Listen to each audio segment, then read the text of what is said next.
The topic of this video will be about the 4 categories of mycoses. The 4 categories consist of superficial mycoses, cutaneous mycoses, subcutaneous mycoses, and systemic mycoses. And these categories were established based on the penetration of infection. So let's get started with superficial mycoses. Superficial mycoses, they grow on the surface of the skin. They don't penetrate past the dead layers of the skin, and they grow around the hair follicles. It causes the hair to be very brittle and to break off, and this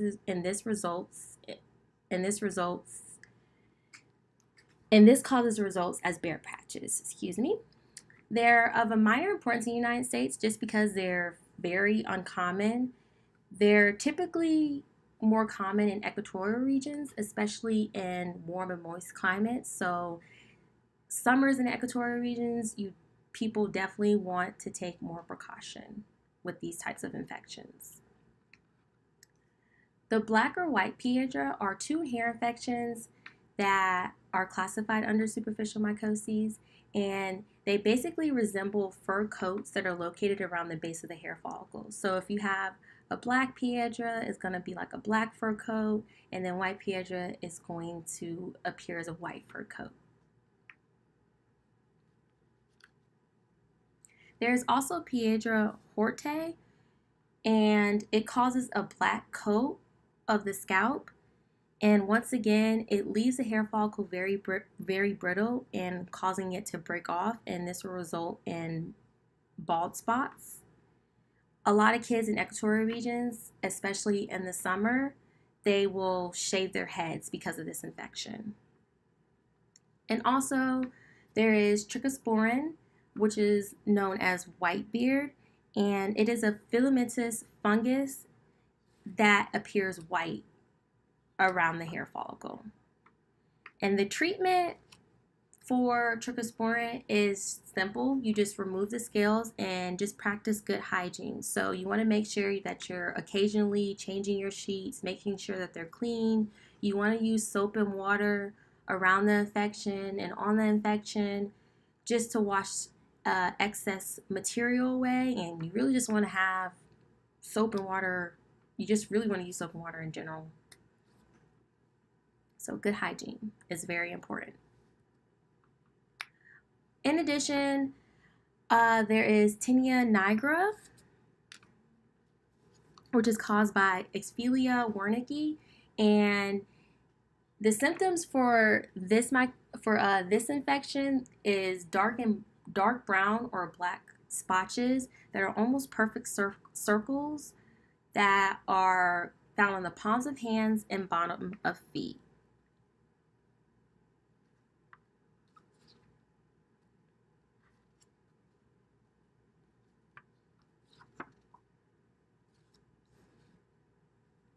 And then lastly, there is a tinea versicolor, which is called by Mycoses for fur. There is no inflammation, but once again, there are bare patches, caused by the hair follicles being very brittle and breaking off. And in addition, there is discoloration, and the discoloration can be more noticeable in darker skin tones. And this next slide is just an example of 2 of the superficial mycoses, and on the left side you can kind of see that it's kind of blurry, but you can kind of see that there's white patches around the hair follicles on the beard area, and then on the right we have a tinea versicolor, and you can just see all the discoloration that is caused by a tinea versicolor. Moving on to cutaneous mycoses, these are located on the outer layers of skin, nails, and hair shafts, so they do not penetrate, they're just on the outside of the skin. These are fairly common. Most people are familiar with types of cutaneous mycoses. They do not cause death, but they are very uncomfortable. They cause fluid-filled vesicles that can rupture, and they'll leave small lesions that can become secondarily infected with bacteria or other fungal infections. They're treated with fungistatin. They're treated with fungistatins such as Lamisil, and Lamisil is basically just a buffer for the membrane fluidity in mycoses, and it just blocks the ergosterol production. And basically, if you're blocking the ergosterol production in mycoses, then the membrane fluidity will become unstable and it will break apart, and therefore the fungus will lyse. So Lamisil is very effective externally, but it can also be used orally. The only negative thing about using it orally is that it can cause liver damage, so you want to monitor it, the usage of it, if you are using it orally. And then common examples of cutaneous mycoses is jock itch, athlete's feet, and ringworm. And the next slide will show how you can get the ringworm infection. So here is the microscopic ringworm, and it's coming in contact with the skin. So once again, you can see that the ringworm, it does not penetrate the skin. It only lives on the surface of the skin. And then in the bottom and the middle, it just shows the lesion. Moving on to subcutaneous mycoses. So now we're going to get into mycoses that actually penetrate the skin. So this is below the skin, and it's located in the subcutaneous connective tissue and bone, hence the name. It causes a cauliflower-like wart with pus-filled lesions. They're dimorphic as a yeast, and once the spores penetrate the skin, it causes lesions that turn black around the edges. So these can be easily treated with potassium iodine, and a good example of a subcutaneous mycoses is sporotrichosis, which is also known as Rose Gardner's disease. So basically, Rose Gardner's disease is when you inhale the spores or come in contact with the spores, and they can be transferred through contact of hay, rose thorns, and rotting plant material.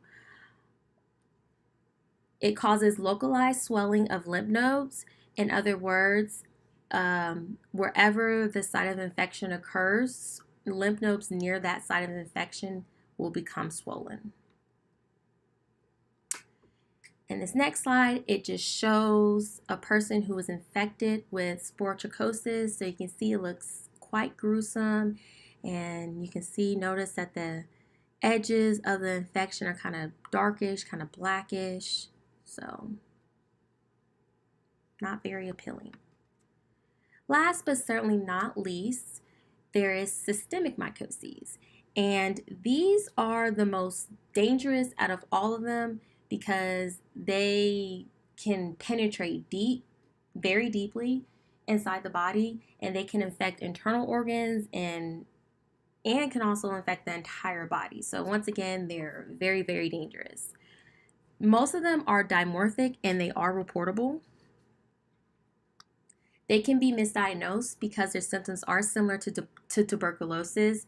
They are known for causing a lot of lung infections, and like I said, they're often fatal. They can be treated with amphotericin B, and you can surgically remove the lesions. So now we'll discuss some examples of systemic mycosis. The first one is histoplasmosis, which is caused by Histoplasma capsulatum, and people who work around bird fecal droppings and bat droppings, they're more at risk to getting histoplasmosis. And this disease is found in the soils rich with nitrogen. Coccidioidomycosis is really just a fever and it's reportable. There is also Candida albicans, and this is one of the systemic mycoses that is not fatal. It just causes normal flora of the mouth. It can affect the vaginal canals, which will cause vaginal infections, and it can affect the intestinal tract. And lastly, another example is mycotoxins, such as Aspergillus flavis.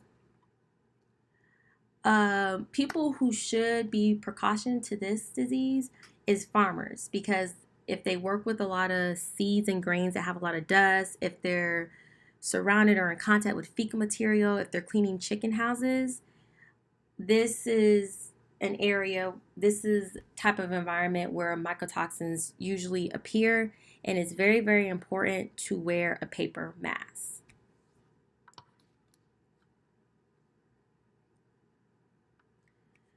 So this next slide is just a visualization of histoplasma capsulatum, and it's just showing that a person is inhaling,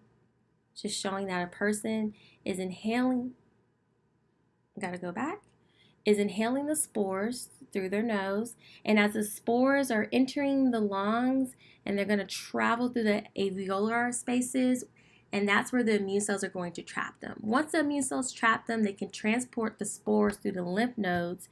And if they start to multiply, they can enter your bloodstream and infect the entire body. So you really do not want this to happen, because once again, systemic diseases, they can be very fatal and something that you don't want to play around with. So this concludes my presentation of the 4 types of mycoses, and I hope you enjoyed it and all the lovely pictures. Thank you.